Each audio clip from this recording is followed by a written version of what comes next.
how do you encourage founders that might be on the fence, or you can tell that, first of all, what are some of the signs that they're not actually committed?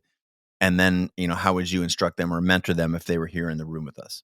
Yeah, let's dissect a couple of points you made. One is on the co-founder side, right? So you made the case of the video editor with a technical person, and that's a totally valuable way to start a company, which is Chase and I want to hang out together. Chase has certain skills that I don't. We have complementary skills, and boy, it would be fun to work together for the next 5 or 10 years of our lives. And so, what idea do we want to do?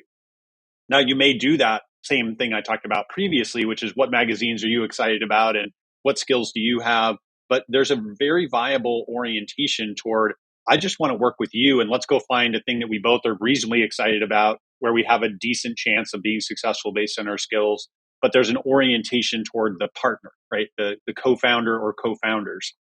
When I started RivalIQ, this was very much the case where we had 4 of us who were really enjoying brainstorming on a number of different ideas. And the orientation was primarily around each other.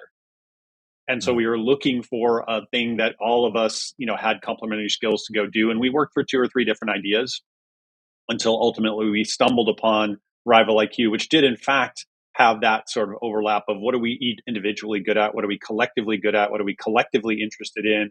And in this particular case, what do we think could be a venture scale business? So point 1 would be if you have a co-founder involved or a person that you really want to work with at that co-founder level, that may change or iterate a little bit on your orientation of what to work on.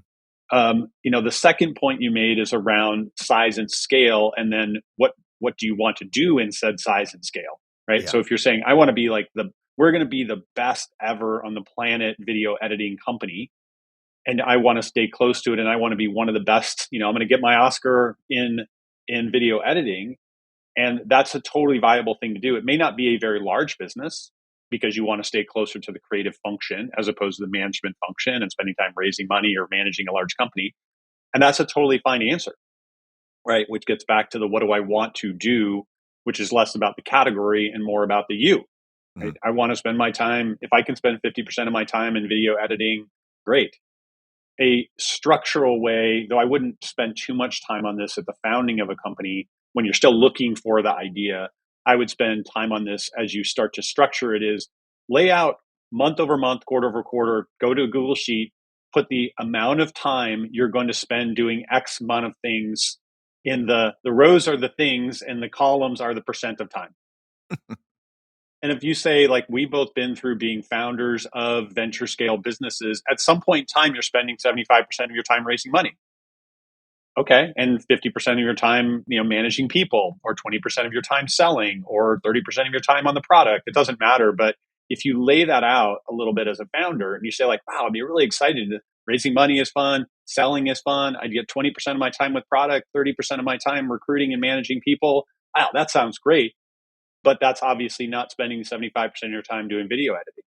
Yeah. So the percent of time, which is just an extension, a structural extension of the what do I like to do and what am I theoretically good at, is a way to get around that part of it, which is what size and scale of business do I want? And then it doesn't matter. It doesn't mean that forever. So you could easily start off as, hey, I'm the person, I'm building a video editing piece of software. And because I'm an amazing video editor, I will know what's required. I know lots of other video editors. I know what I believe best in the world is. I know the gaps between this product and all the other products that are out there. And therefore I can communicate those very well to the developer co-founder I have. I'm likely to be able to communicate those very well to an audience of customers that I know. I'm likely to be able to be excited about that thing for a long time. And at some point in time, you may not be the CEO of the company because you don't want to be.